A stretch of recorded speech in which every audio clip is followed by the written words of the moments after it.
Hello everybody, welcome to the United Stand. Manchester United lose 3-0 to Liverpool on the US tour. It's the final game of the tour, and ultimately there's three big things to take from it, isn't it? That we've learned nothing from this tour, unfortunately. That the injuries, again, another big injury in the team in that game, and also thirdly and most importantly, we're heading into another season with the same dross, aren't we? And I think as fans, you've got a right now to sort of say what is going on. It's a big week for Manchester United, hopefully, but we said last week was going to be a big week. We said the week before was going to be a big week.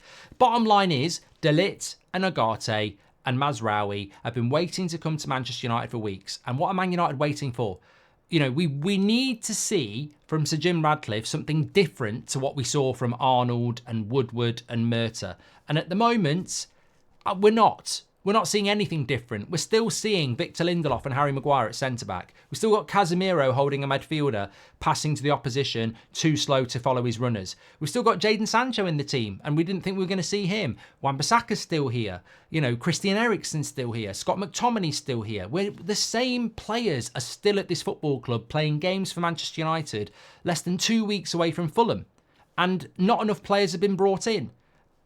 You know, where is the change? And the fans are exactly right to say tonight that it's not looking good. It's just not looking good for Manchester United at the moment. And I think when you look at the tour in general, I have sympathy with Ten Hag and the coaches, because coming onto the tour, you knew you weren't going to have the likes of Bruno, Garnacho, Martinez, Luke Shaw, you know, a few others as well, Dalot, to actually work on, you know, systems, etc.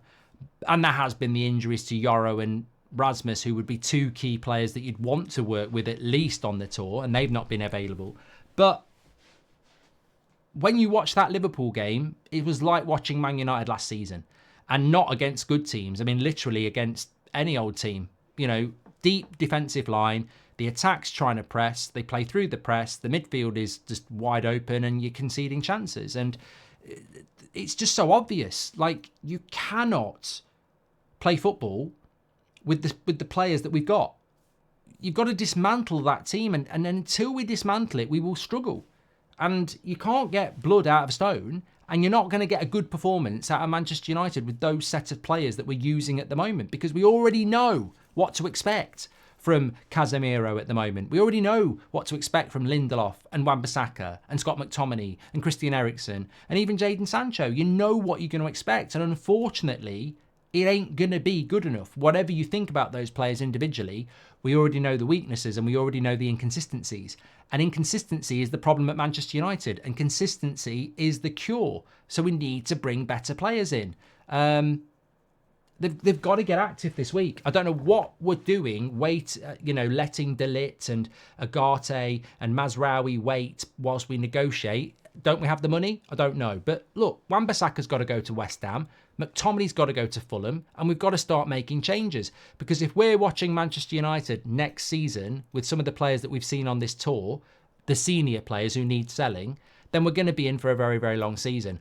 Because as I said, that tour, apart from being in the United States and, you know, the positivity that you get from seeing your fans over there, really nothing's come out of that in a footballing sense. We've not learnt anything about how we're going to play. We've had 3 big injuries. We've done no transfer work at all, in or out, in the whole 10 days we've been out in the States. So progressively, we've done nothing. It's just been a PR campaign. And actually, the PR campaign's not been that good, because we've had our arse handed on a plate by Liverpool in the final game. And that will be the enduring message of the American fans, is that Liverpool wipes their arse with Manchester United. So it's not been the massive positive that it could have been. You've got to be there. I'm not saying we shouldn't be there. Everybody's there. Real Madrid's there. All the big clubs are there. You've got to be there. But actually, we come back from that tour and we're not in a better position as a football club than we were when we got on the plane to the States. So lots and lots of work to be done.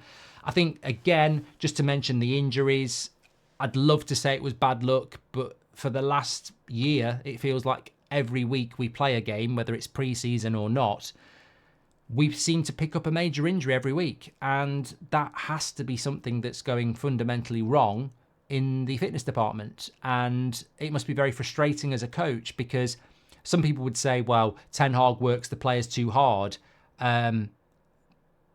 We don't run as much as Brighton. We don't run as much as Liverpool. We don't run as much as Arsenal. We don't run as much as Man City. And we need to. So you've got to get them to run harder, because we're too far behind the rest.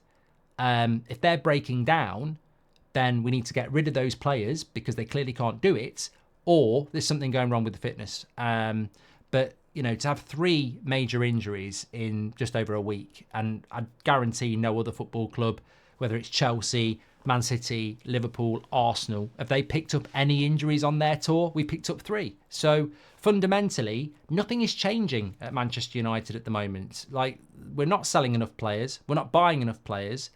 Nothing's changing on the pitch because it's the same set of players that we've always seen, so nothing will change. And we're picking up injuries again. So at the moment, things are looking very, very similar to last year. And if I was Sir Jim Ratcliffe, I'd be sort of like, yeah, there's been some positives. It looked good at the start of July, but for some reason we've lost our way. And now it's starting to drift. And now it looks like we're going to start the season with... I mean, look, we cannot, if you want to individualise it, we cannot start with Casemiro against Fulham. We can't. Like, he's just ridiculously inconsistent. You can't start with him in that position. He is... I know it's only pre-season, but bloody hell. And he's had the summer off. He didn't play in the Copa America. Like, he's had the summer off and he's passing the ball like that. He's not tracking runners on the 3rd goal. Like, it's scary. It's scary. It really is.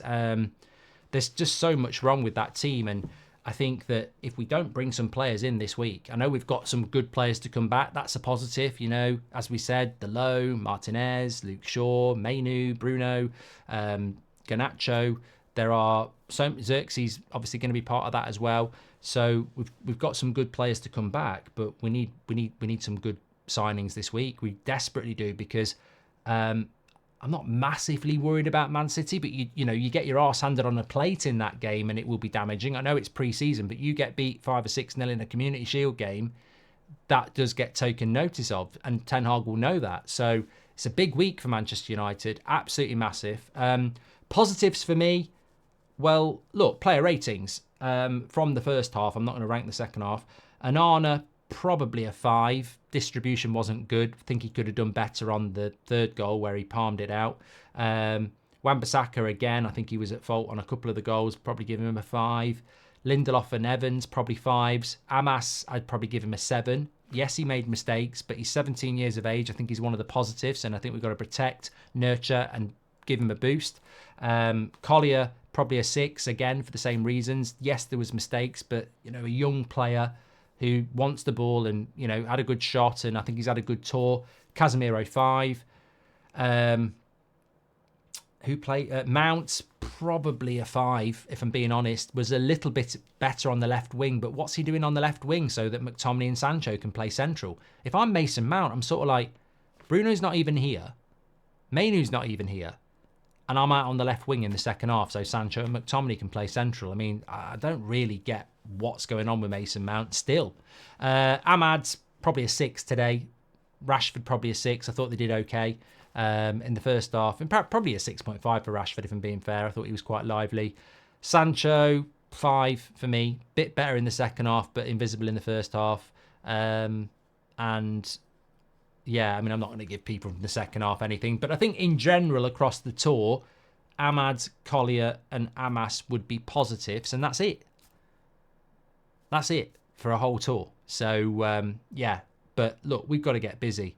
And can I just say as well, doesn't look like Wan-Bissaka's injury is going to be bad, but did I not say this before the Betis game?